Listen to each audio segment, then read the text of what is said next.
Señores, muy buenas tardes. Gracias por estar ahí detrás de sus televisores, como cada martes en este su programa, El Poder de la Salud, del Poder de la Tarde. En este horario usted se va a enterar de todos los temas de salud de nuestro país. Les habla el doctor Josué Hernández. Señores, a modo así de resumen, les comento que la sensación térmica que ustedes sienten ahí en la casa, estos calores, están relacionados con la segunda nube que nos llega, una nube muy densa del polvo del Sahara, lo que hace que las temperaturas se sientan muy calurosas, por encima de los 30 grados, y hay una población por ahí que la pasa muy mal, los pacientes asmáticos, los pacientes con antecedentes de alergia. Entonces es recomendable en esta fecha, hasta que pase esta nube, que usted evite, si se aprieta, póngase una mascarilla, si hace mucho calor, evite estar entre las 11 de la mañana y 3 de la tarde a la luz solar. Esas horas trate de evitarla. Hidrátese y use ropas claras. Se supone que ya en los próximos días va a entrar unas cuantas nubes que permitirán unas lluvias, pero mientras tanto esa sensación calurosa y la incomodidad que usted siente es por esa segunda nube que entró del polvo del Sahara a nuestro país. La Sociedad de Neumología está haciendo una advertencia en el aumento de casos de COVID. De todos los pacientes con infecciones respiratorias, el 4% aproximadamente se deben a COVID. Este es un tema que aumenta el número de consultas, lo que hace que haya más pacientes en los centros de salud. También aumentan los días de ausentismo laboral, porque cuando usted lo diagnostican con COVID hay que darle al menos 5 días de licencia en su casa para poder volver. Así que hay que cuidarse. Ustedes han escuchado que aquí nosotros hemos mencionado que a nivel de país hay 3 enfermedades que son endémicas, que producen fiebre, que son el dengue, la malaria y la leptospirosis. De esos 3, el Ministerio de Salud Pública está generando una alerta en el aumento de casos, que es con la leptospirosis, una enfermedad que produce fiebre alta y que puede ser grave, que puede inclusive provocar en los pacientes insuficiencia renal y llevarlos a la muerte. Esta patología regularmente se debe al consumo de agua o alimentos contaminados con orina de rata. ¿En qué población dominicana han aumentado casos? Ya se han reportado 117 casos de leptospirosis en lo que va de año, lo que comparándolo con el año 2025 ha cuadruplicado el número de casos. ¿En qué poblaciones se han visto más estos casos? Bueno, en Puerto Plata, en la provincia de Moca y en San José de Ocoa. Esto también relacionado a las lluvias, que hace que las aguas se puedan contaminar y estos animales puedan entrar dentro de las casas. Así que ojo con eso, ojo con eso. El Ministerio de Salud Pública ha reforzado los protocolos en los diferentes aeropuertos para revisión de posibles casos de ébola. En el día de ayer, la Organización Mundial de la Salud emitió una alerta donde explica que han aumentado los números de casos en la República Democrática del Congo y que han aumentado la probabilidad de que la enfermedad salga hacia países hermanos como Uganda. Entonces hay que estar pendientes. Para la República Dominicana no hay un grado alto de probable llegada de pacientes, pero hay que estar alerta con estos casos. El ébola, recuerden que es una enfermedad febril que puede provocar hemorragias y muerte. ¿Qué buenas noticias tenemos en República Dominicana? Bueno, en el 2026 la mortalidad materna e infantil ha disminuido en comparación con el año 2025. Esto se está atribuyendo a las políticas de salud en relación a capacitación del recurso humano y aumento de camas disponibles para tratar los casos de los pacientes que lo necesiten, ya sea aumento de camas neonatales y en mujeres embarazadas. En el 2025 hubo una tremenda noticia y es que no tuvimos muertes por dengue. Y en lo que va de año vamos muy bien con esto. Apenas en lo que va de año se han reportado 320 casos de dengue en toda la población dominicana y gracias a Dios no se han reportado fallecimientos. Nosotros lo hemos conversado aquí en múltiples ocasiones. El tema de salud mental es algo que hay que tener pendiente siempre. En diferentes publicaciones se ha dicho que prácticamente el 20% de la población sufre de algún trastorno de salud mental, desde estrés, ansiedad, depresión, y el Estado Dominicano, siguiendo o pendiente de estos indicadores, ha aumentado el número de camas de hospitalización para control de enfermedades psiquiátricas de 137 que había en el 2025 a 500 camas. Es una buena noticia el saber que los dominicanos pueden contar con espacios para dar atención a pacientes que hacen crisis psicóticas, etcétera, y que el Servicio Nacional de Salud y el Ministerio están aumentando la capacidad de respuesta para estos casos. Y en el mes de mayo, recordarles que en República Dominicana hubo un hito, es la primera vez que el país asume la presidencia de la Asamblea Mundial de la Salud. Y ahí estuvimos muy bien representados por nuestro ministro de Salud, Víctor Atala, donde trabajaron iniciativas en relación a políticas públicas que impacten el acceso a la atención y que la atención en salud en todo el mundo sea una atención de calidad. A continuación, vamos a colocar nuestro resumen de salud enviado por nuestro hermano Pedro Ángel. Después de eso nos vamos a unos breves comerciales y regresamos aquí en su programa, El Poder de la Salud, del Poder de la Tarde. Saludos. República Dominicana concentra el 25% del mercado farmacéutico centroamericano y junto a Costa Rica y Guatemala el 60%, revela un informe presentado en la capital dominicana. El mercado del país se sustenta en el aumento del volumen de ventas y el informe también señala que el país figura entre los de mejor desempeño en crecimiento y lanzamiento de productos. Señores, Médico Express, ubicado en Santo Domingo Este, recibió 7 distinciones en el Premio de Buenas Prácticas en Seguridad Social otorgado por la DIDA, por lo que se consolida como el prestador de servicio más galardonado en esa premiación.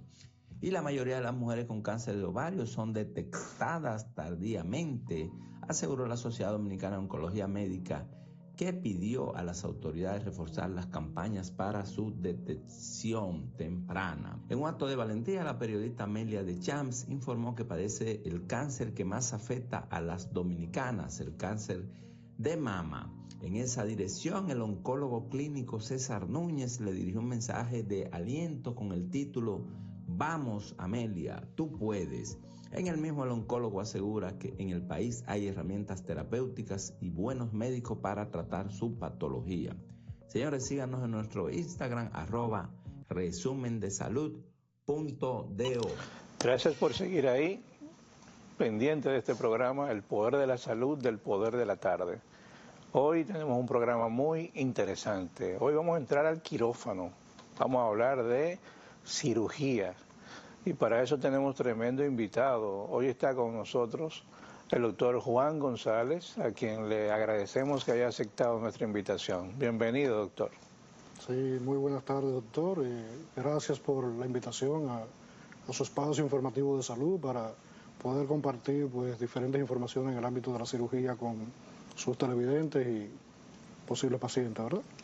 Excelente, doctor. Nosotros aquí como para romper el hielo, lo primero que le preguntamos al invitado, ¿por qué el doctor Juan González, dentro de esa variedad de especialidades que hay, decidió ser cirujano? Sí, cómo no.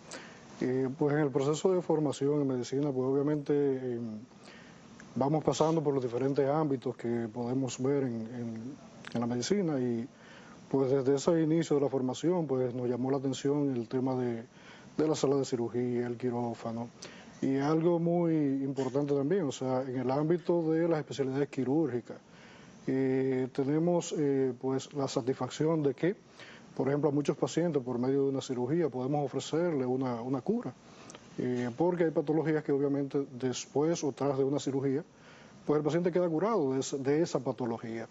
Y es una satisfacción muy grande que a uno le da, pues en medicina poder resolverle ese problema a ese paciente y que definitivamente pues ya salga curado después de esa cirugía. En su práctica diaria, ¿cuáles son los problemas de cirugía que más frecuentemente enfrentan?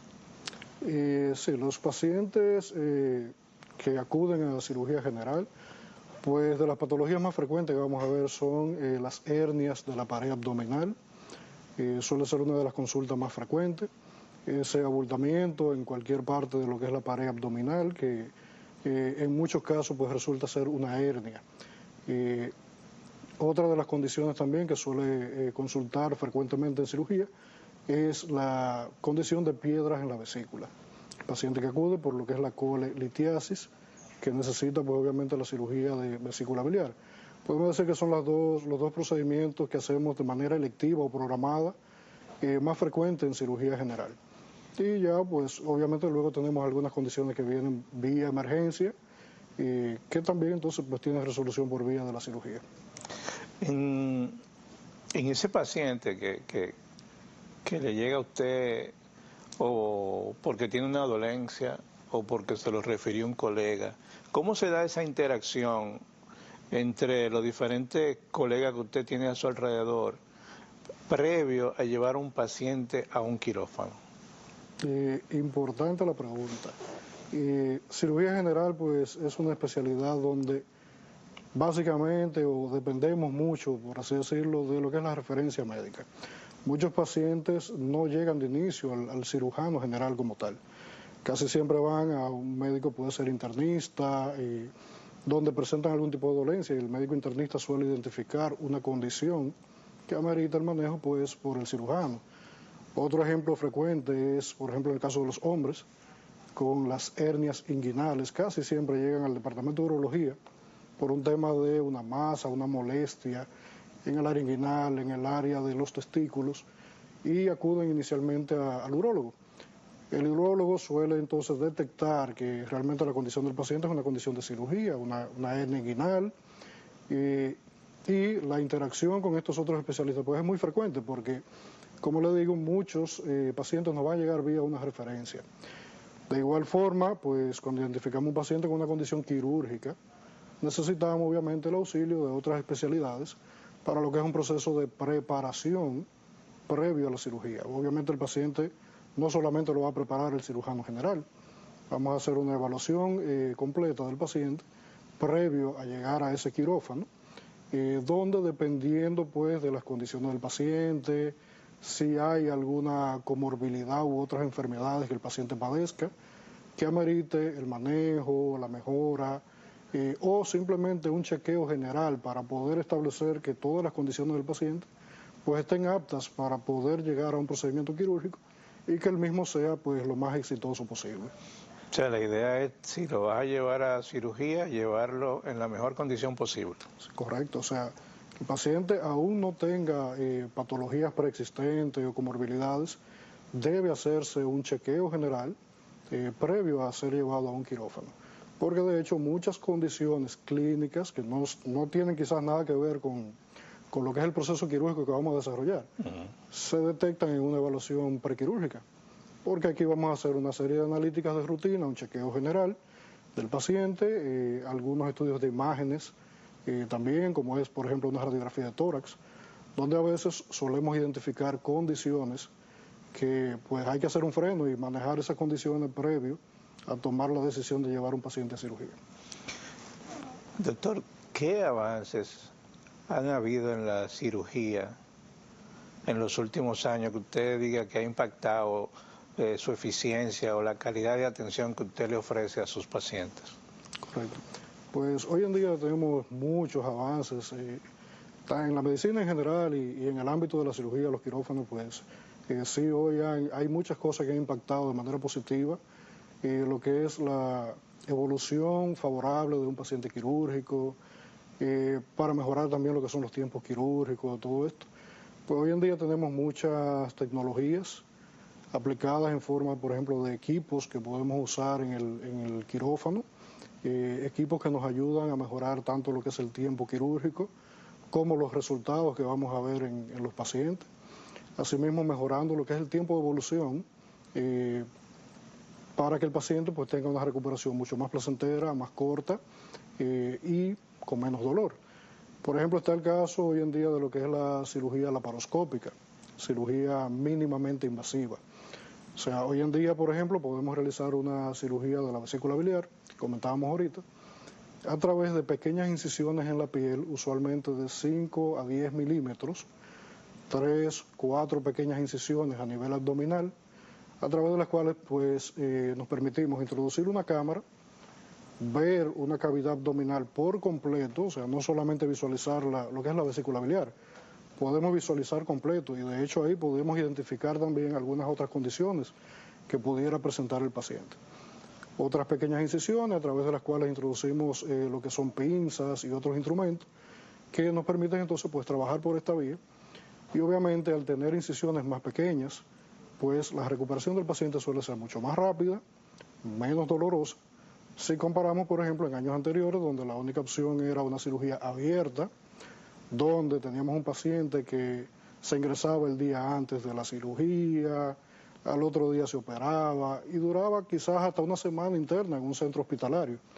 Hoy en día con una cirugía laparoscópica tenemos incluso la posibilidad de ese paciente operarlo y egresarlo el mismo día a su hogar, obviamente con un seguimiento estricto y recomendaciones puntuales para que este paciente pues haga su recuperación en su casa, se va el mismo día a su casa. Asimismo tenemos también una serie de equipos de alta energía que nos permiten, por ejemplo, lo que es la coagulación y manejo de los tejidos, que nos favorecen a la evolución adecuada de este paciente. Materiales también que tenemos hoy en día, hemostáticos, por ejemplo en el caso de las hernias que hablábamos ahorita, el uso de mallas, que cada día pues han ido mejorando y nos permiten una evolución mucho más favorable para los pacientes. Señores, estamos conversando con el doctor Juan González y estamos hablando de cirugía. Ustedes saben que de este programa nosotros somos unos abanderados de que los pacientes investiguen, que averigüen qué hace su médico, cómo se formó, si pertenece a su sociedad especializada, cómo se ha capacitado ese médico para brindarme atención. Porque el doctor aquí ha hablado de avances en la medicina. Para él eso habrá implicado tiempo para también entrenarse y poder ofrecerle unas cirugías más seguras a su paciente. Pero el doctor mencionó algo ahí que es importante y creo que debemos hablar un poquito más de eso. Cirugía ambulatoria. Doctor, quiere decir que ahora yo me puedo, no necesariamente cada vez que me operen, yo debo de quedar hospitalizado. Es totalmente correcto.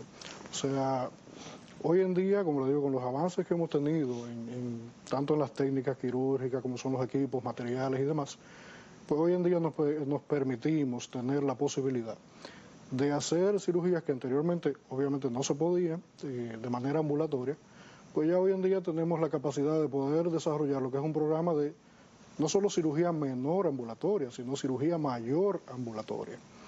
Entonces está el caso, por ejemplo, que hablábamos de la vesícula. Hoy en día podemos operar una vesícula y manejarlo de manera ambulatoria. Podemos operar hernias de la pared abdominal, manejarlo de manera ambulatoria, así como múltiples otros procedimientos que podemos tratar de esta manera. Entonces, obviamente cada paciente hay que individualizarlo, cada caso hay que estudiarlo de manera particular, ver, como mencionaba ahorita, si el paciente tiene alguna comorbilidad, una condición preexistente, obviamente ver con puntualidad esa patología que tiene ese paciente y obviamente tras un proceso de selección, preparación prequirúrgica, evaluaciones adecuadas, se decide si el paciente realmente puede realizarlo. Pero hoy en día sí tenemos esa posibilidad.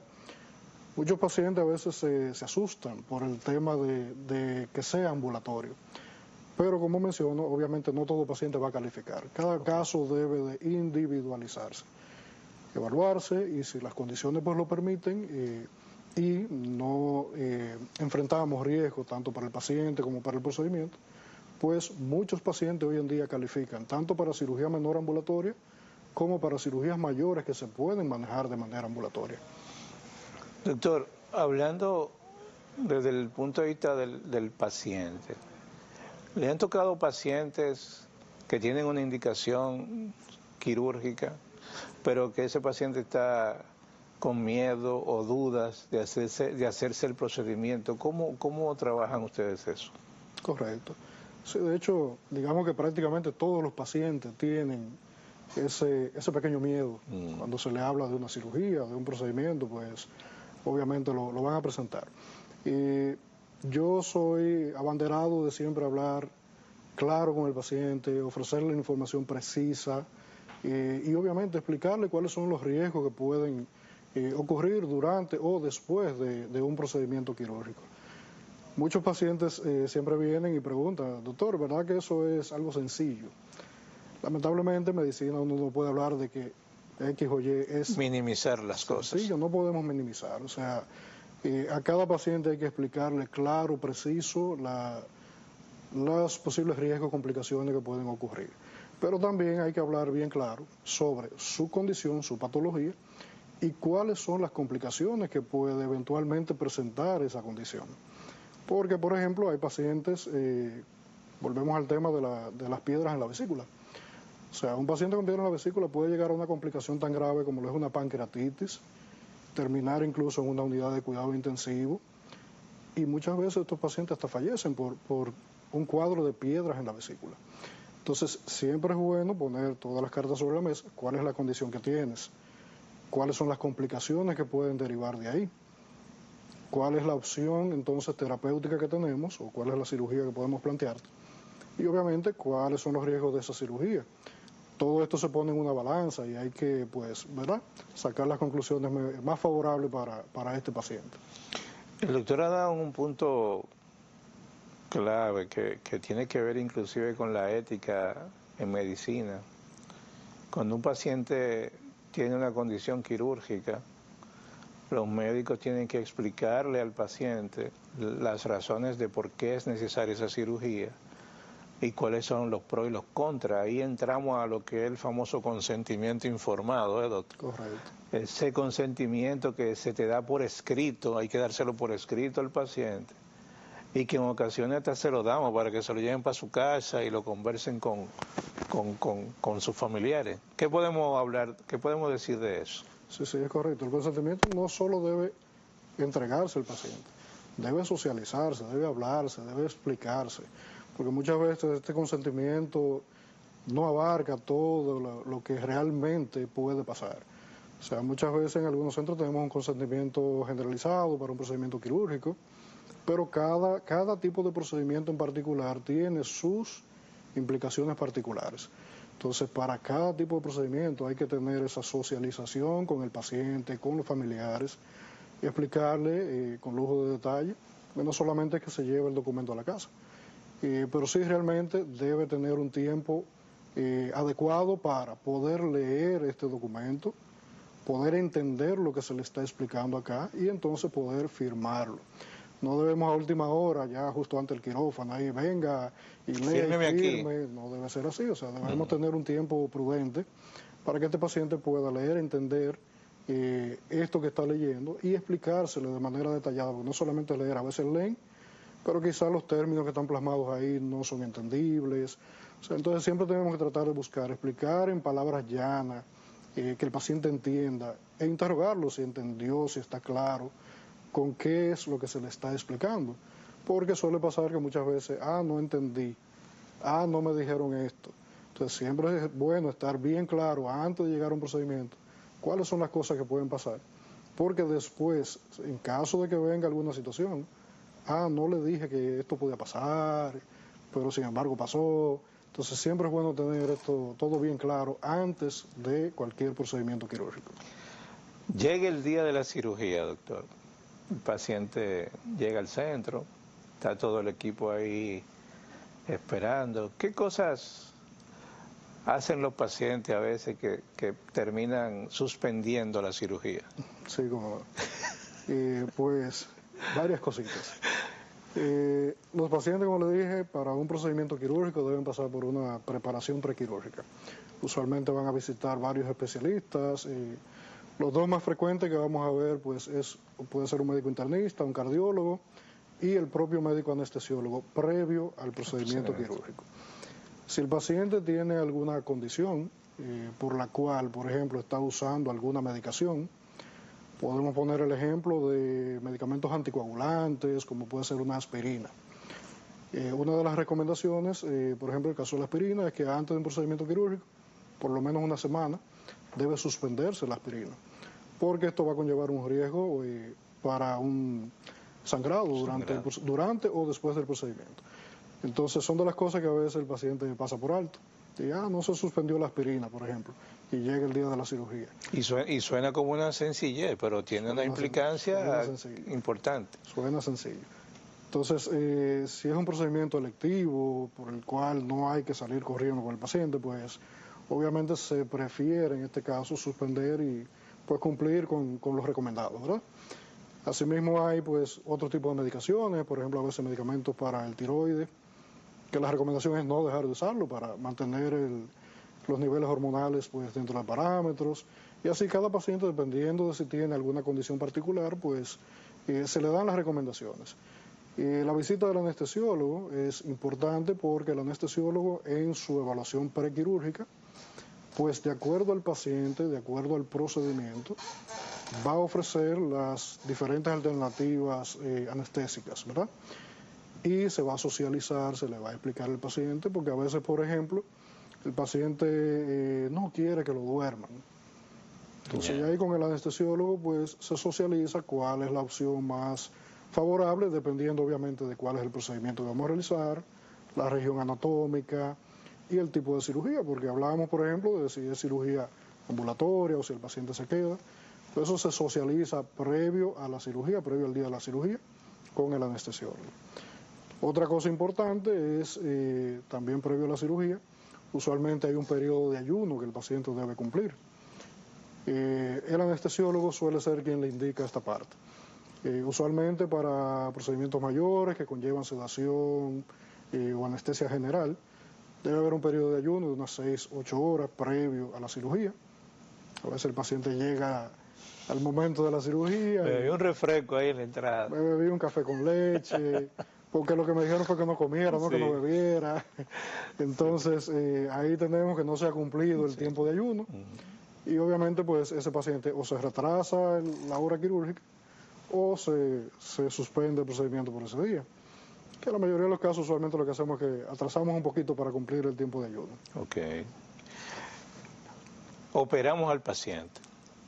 El paciente se va de alta a la casa. ¿Cuáles son esas recomendaciones generales que le damos a esos pacientes en el postquirúrgico, por ejemplo, de lo que usted me mencionó, una hernia inguinal? Correcto. Bueno, de manera inmediata, pues obviamente, dependiendo del tipo de anestesia que haya recibido el paciente, va a ser las indicaciones para la movilidad. Por ejemplo, a veces si tenemos bloqueos regionales, el paciente debe permanecer acostado por un tiempo. Usualmente ese tiempo se cumple en la observación en el centro, en caso de que sea ambulatorio. Pues después entonces los cuidados de la movilidad. Obviamente un paciente operado de una hernia abdominal o ventral debe tener cuidado con los temas de movilidad. O sea, al momento de, por ejemplo, levantarse de la cama, acostarse, pues tiene que hacerlo despacio, auxiliado por las manos. Tratar, por ejemplo, de sentarse en su cama antes de levantarse. Igual para volver a acostarse, despacito, ayudado con las manos, si alguien le puede asistir. Y ese tipo de pacientes con hernias ventrales siempre recomendamos un periodo de reposo prácticamente absoluto, que puede variar de 21 a 30 días, dependiendo del tipo de hernia que hayamos realizado, el tipo de reparación que hayamos empleado, pero es importante que mantenga este reposo por el tema de que esta patología, pues obviamente está implicado lo que es el aumento de la presión abdominal con el desenlace de la misma. Entonces hay que tener cuidado con este tipo de esfuerzos corporales. Obviamente levantar objetos pesados, hacer movimientos extremos, debe estar todo restringido por lo menos entre esos 21 y 30 días, que vuelvo y repito, dependiendo del tipo de reparación, tipo de hernia que hayamos reparado. Cuidados de la herida. Los cuidados de la herida, pues obviamente incluyen lo que es la higiene del área quirúrgica. A veces dejamos, por ejemplo, apósitos durante un periodo de tiempo después de la cirugía. Tenemos apósitos que pueden venir impregnados con antibióticos. Dejamos varios días cubiertos, le indicamos que ya unos 3, 4 días después de la cirugía se retire estos apósitos. A veces indicamos jabones antisépticos, cremas tópicas. Y obviamente en su propia observación en la casa el paciente percatarse de que si hay alguna condición que note en el área quirúrgica, cambios de coloración, secreciones, tumefacciones, enrojecimiento, cambios de temperatura, pues obviamente debe acudir a su médico para ser evaluado y ver si hay alguna evolución pues, que no sea favorable con el área. Doctor, estamos aquí en este programa y este programa también he visto por médicos.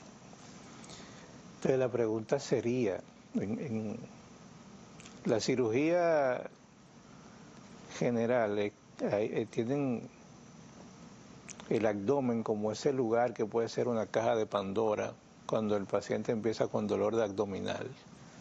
Para esos médicos que están por ahí viendo pacientes que no son cirujanos, pero que le llega un paciente con dolor abdominal, ¿cuándo el médico tiene que pedir una interconsulta con cirugía en paciente con dolor abdominal? Correcto. Nosotros los cirujanos generales solemos ser muy recelosos de lo que es el dolor abdominal. Esa condición, sí. Pues muchas veces preferimos que otros médicos no la traten hasta que no sea evaluado por el cirujano general. Muchas patologías quirúrgicas pues inician como un simple dolor abdominal y a veces este dolor abdominal pues o viene medicado por el mismo paciente o un familiar que le recomienda, tómate esto, toma aquello. Y esto a veces suele enmascarar alguna condición que quizás eventualmente es quirúrgica y postergar el momento de la toma de esa decisión.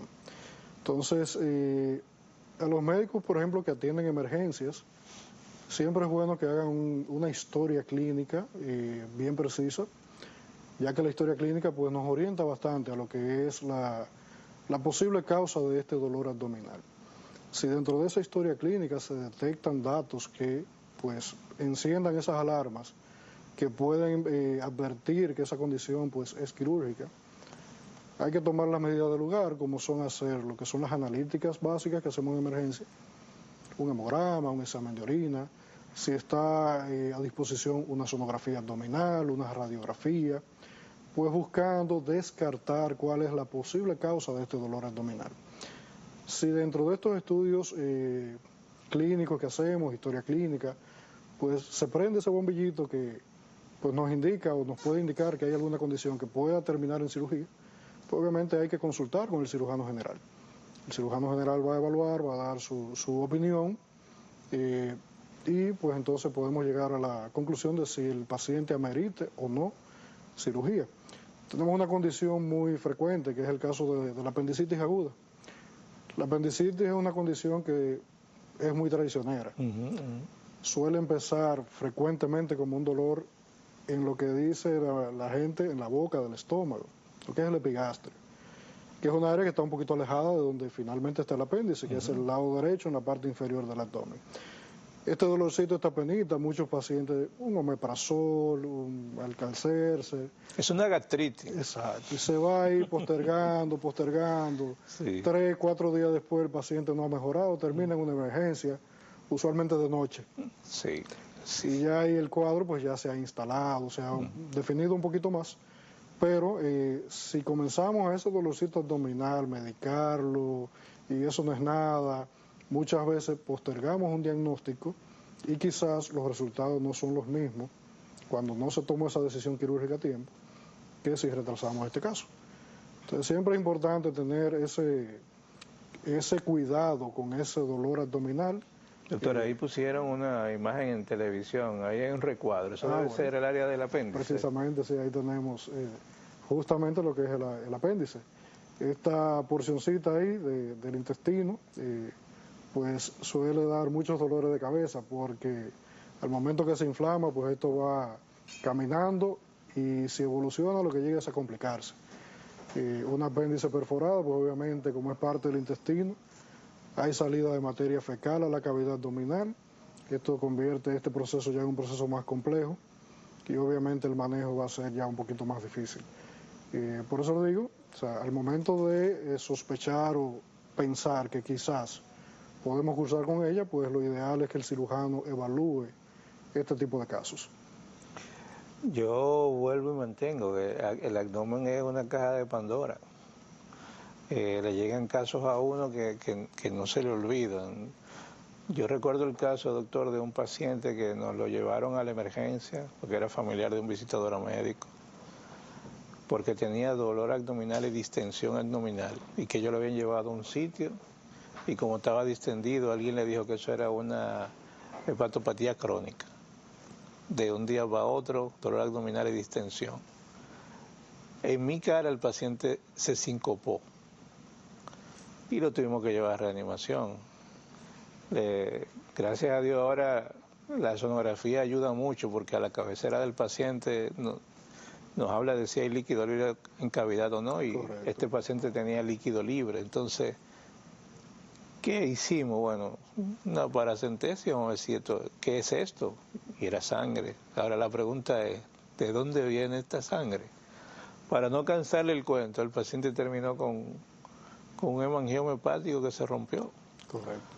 Pero el mensaje está a todos aquellos que están viendo pacientes con dolor abdominal que llamen a cirugía cuando vean datos que les pueden generar problemas a sus pacientes, o si usted tiene cualquier duda, siempre es bueno compartir o conversar con alguien que les pueda dar luz en relación a un diagnóstico.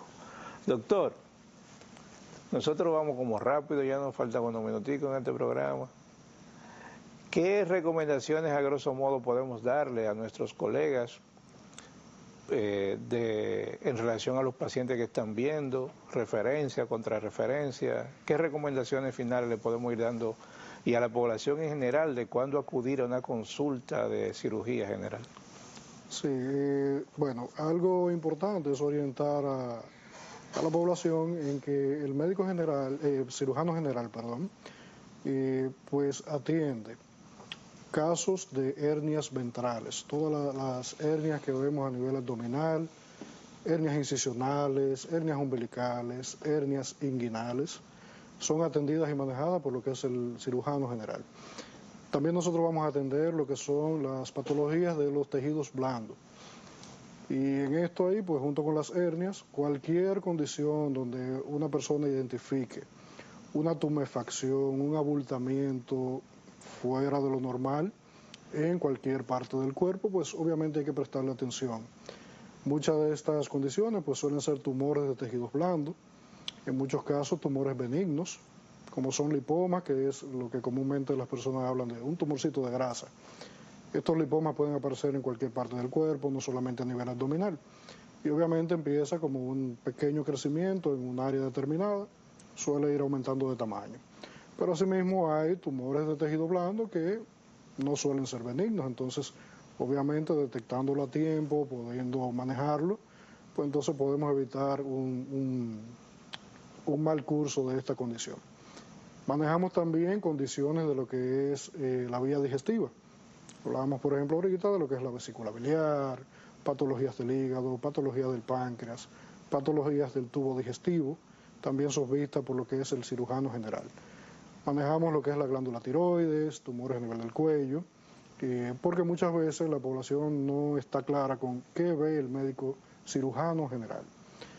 Ya hoy en día es cierto, hay muchas especialidades quirúrgicas y cada una de ellas pues tiene su manejo específico. Pero en general pues esas son las condiciones donde el paciente debe acudir a lo que es su chequeo con el cirujano general. De igual forma, como decía ahorita, muchas veces dependemos de la referencia médica. Muchos pacientes acuden de manera inicial a un médico internista, a un médico familiar, al urólogo, por ejemplo, en el caso de los pacientes masculinos. Muchas pacientes femeninas, su ginecólogo detecta condiciones de cirugía general que suele referirlo. Pero en sentido general, pues más o menos son las condiciones que maneja el cirujano general. Doctor, a nivel país, ¿están los suficientes cirujanos generales que tenemos o todavía falta formar más profesionales en el área? Hoy en día son muchos cirujanos generales. Okay. Y cada día van formándose más porque tenemos muchas escuelas hoy en día activas formando nuevos cirujanos. Pero como decía, hoy en día también el abanico de opciones en el campo quirúrgico pues es bastante amplio.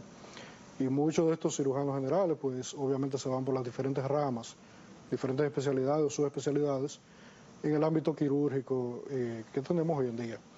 Entonces, aunque hay muchos cirujanos generales, pues día tras día cada uno de ellos pues van buscando diferentes opciones para la formación en diferentes áreas del ámbito quirúrgico. O sea que hoy en día sí, en el país tenemos un gran abanico de opciones de médicos, cirujanos y subespecialistas, pues para ofrecerle a la población lo que es el manejo de las diferentes patologías quirúrgicas. Ya, y en relación a cobertura de salud, ¿las aseguradoras cubren la mayoría de esas patologías quirúrgicas? Sabemos que en el país tenemos algunas limitantes con lo que son las aseguradoras. Por ejemplo, hay varias condiciones que podemos manejar por la vía laparoscópica que hablamos ahorita. Ahí tenemos algunas limitantes con lo que es el plan básico, que es el plan que tiene la mayoría de nuestra población. ¿Te orientan a hacer la cirugía abierta? Abierta. Entonces, obviamente, a pesar de saber las ventajas que tiene la laparoscopía. Obviamente. Entonces, a pesar de esas ventajas que mencionábamos ahorita, menos dolor, recuperación más rápida, heridas más pequeñas, pues ahí tenemos algunas limitantes para poder ofrecer esos manejos a la población. Señores, hemos conversado con el doctor Juan González, cirujano general. Doctor, si una persona tiene interés de que usted lo evalúe o lo ve en consulta, ¿dónde lo pudiese ver? Estamos ofreciendo nuestro servicio de consulta y procedimientos en Médico Express, San Isidro, zona oriental. Allá tenemos 3 días de consulta, estamos acudiendo martes, miércoles y viernes en horario de la mañana. Pueden hacer sus citas tanto por la página web o llamando al centro para agendar la cita y obviamente hacer una evaluación. Quien tenga alguna condición de la que hemos mencionado o alguna condición que amerite pues el chequeo de evaluación, pues puede acudir por allá para nosotros poderle consultar y darle las orientaciones del lugar. Señores, a ustedes gracias por acompañarnos en su programa El Poder de la Salud del Poder de la Tarde y nos vemos el próximo martes.